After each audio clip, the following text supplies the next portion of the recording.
Welcome to the Content 10X Podcast, the show where content creators learn how to harness the power of content repurposing. And now, your host, Amy Woods. Hello and welcome to this week's episode of the Content 10X Podcast. I'm your host, Amy Woods, founder of Content 10X, and in this week's episode, I'm going to be sharing with you a lot of the planning and preparation that myself and my team have been putting into attending Podfest event in Orlando later this year. Well, actually very soon on March the 7th to the 9th.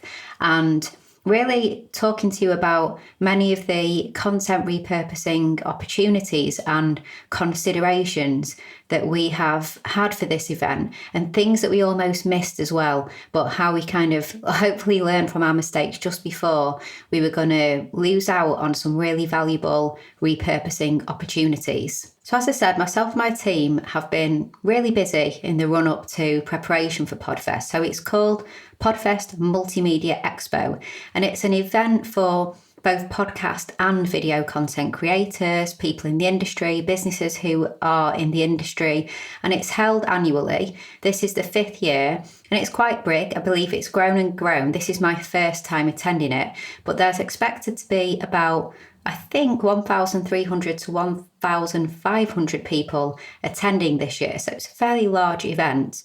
So why have we been busy? Well, I'm speaking at the event, which is great, and I'm really looking forward to that. And we also have a booth at the event in the exhibition hall as well. So it's only me from the Content 10X team heading out there. I'll be doing my speaking, and I'll be also manning the table, the stand, kind of the booth in the expo as well. So it's the first time that myself and my team have ever prepared for anything like this. First time at Podfest and first time having a booth. So I like to go to events because I get to meet new people. I get to spread the word about my business and the services that we offer. But since I am quite an introvert and it doesn't always go quite to plan in terms of planning on having lots and lots of conversations with people, I decided it would be a great opportunity to have a booth in the exhibition hall and have people come to me instead of me relying on myself to walk up to people. Let's see if it's worth the investment, but this is a first time try having a booth in the exhibition hall. So in this week's episode, I want to share with you the repurposing considerations that we've been putting into making sure that all of the hard work, and it really has been hard work, can be maximised. I think this will be really useful for anyone who needs to create content for events, workshops, seminars, etc. Because there were a few mistakes that we almost made, but we didn't, hopefully. I haven't had the event yet, but I think we've really made the most of our content, and I hope to save anyone else from making the mistakes that we almost did.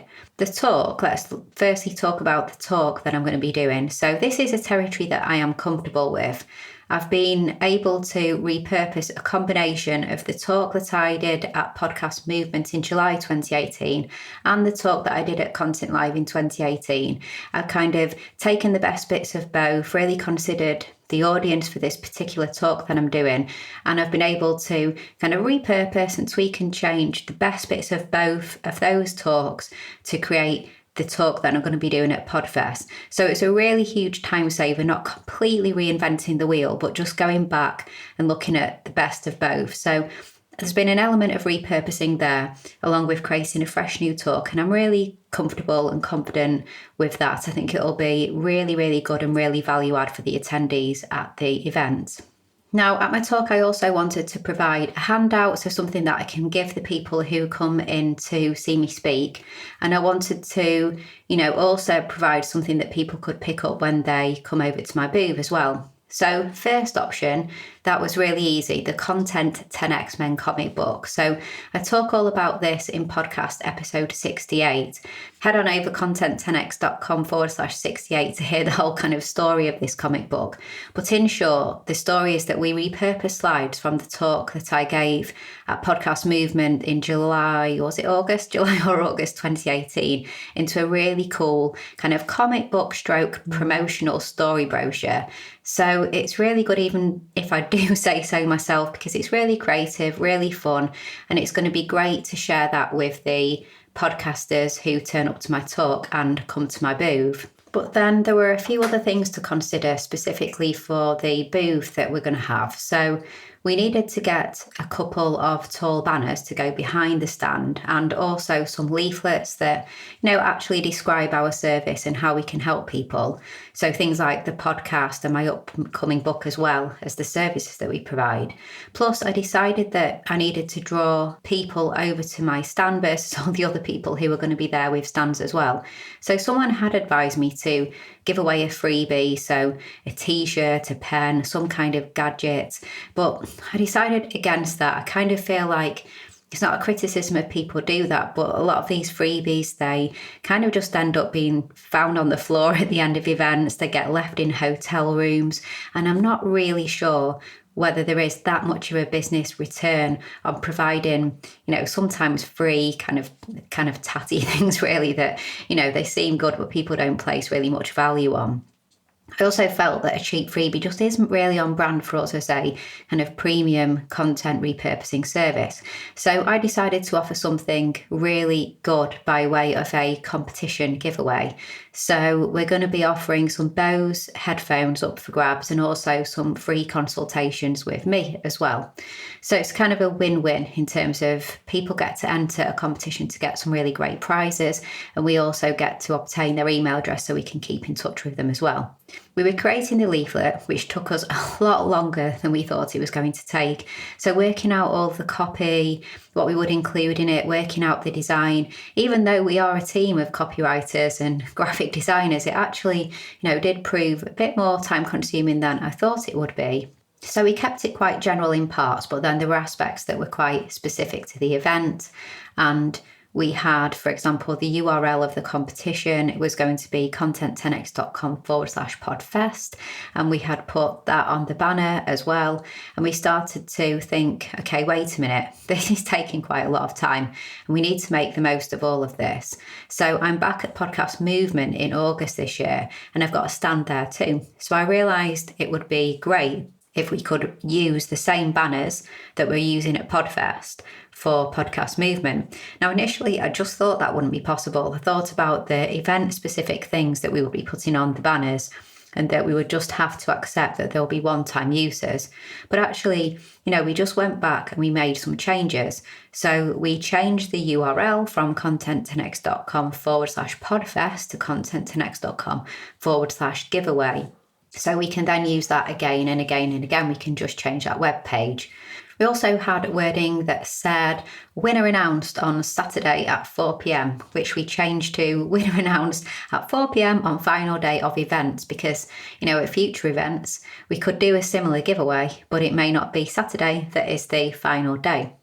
So we kind of went through and did a review of the wording for our leaflet. We studied all of that, and we made sure that it could be used for other events, although we weren't too worried as such about the leaflet wording, because as long as we didn't print too much, then we were going to be able to just print off slightly tweaked versions for future events. So it wasn't as much of a worry as the banners, which are obviously a bit more expensive, and we were keen to reuse those. But a great thing that we did in deciding how to write the leaflet copy, what we were going to include in it, I did an exercise called a avatar empathy exercise, something that my mentor Chris Ducker encouraged me to do. And here you go through and you work out what your avatar, so what your ideal client is currently thinking and currently feeling, and what their problems are, and all of that kind of thing. So you're trying to empathize with your avatar, and then you get some really powerful ideas of how you can then communicate with them. So I had done that exercise and I created great copy to put into the leaflet. I then realised, okay, this piece of work can go much further than the leaflets. I then went ahead and revisited our website again, places like my LinkedIn profile, and many of the other places where we explain what we do, who we like to work with, and how we can help them. So the exercise that we went through to get the words right on the leaflet has paid paid us back time and time again. We've been able to kind of repurpose the copy that we got down to sounding really good into different places as well. So we've really made the most of that time. So when I go to Podcast Movement in Orlando in August later this year, I can repurpose my banners because I've written them in such a way that they are repurposable. And I can repurpose the leaflets, bar probably a few updates, as I mentioned, which is not much of a bother because I just get another batch printed. I can repurpose the comic books, and I'm going to repurpose the whole concept of the giveaway as well. So the same prize basically in the same process. So it had actually been quite complicated working out the entire process of how to run this giveaway. But again, we do the work once and then we can repeat that again. So it came from taking a step back on everything and thinking how we can make this all last longer and go further. So if you're ever preparing for anything similar or you're finding it a lot of hard work, make sure that you do take that step back. You don't get too lost in the detail of the moment and miss repurposing opportunities, because we'd have really kicked ourselves if we were prepping for Podcast Movement in August and we realised that we'd made or rather we hadn't made smart decisions for Podfest, and therefore we were having to kind of spend more money and start reinventing the wheel again because we just hadn't thought further ahead of what we could repurpose. So whilst it's been a lot of work, I know it's going to be so much less work later in the year and for future events as well. So I hope that's been useful. Really, I just wanted to let you know what we've been doing in the business and how we've been trying to make the most of this time. So if you're going to Podfest, please do get in touch and let me know. Be sure to come by my stand and say hi, and be sure to come and see me talk as well. That would be really, really great. So please do let me know. And thank you so much for listening to this week's podcast episode. If you want help with your repurposing, then please do get in touch. Just head on over to our website, content10x.com, and you can catch me on all the social media channels as well with the handle Content10x. So all that's left to say, thanks so much for listening, and I'll catch you in the next episode.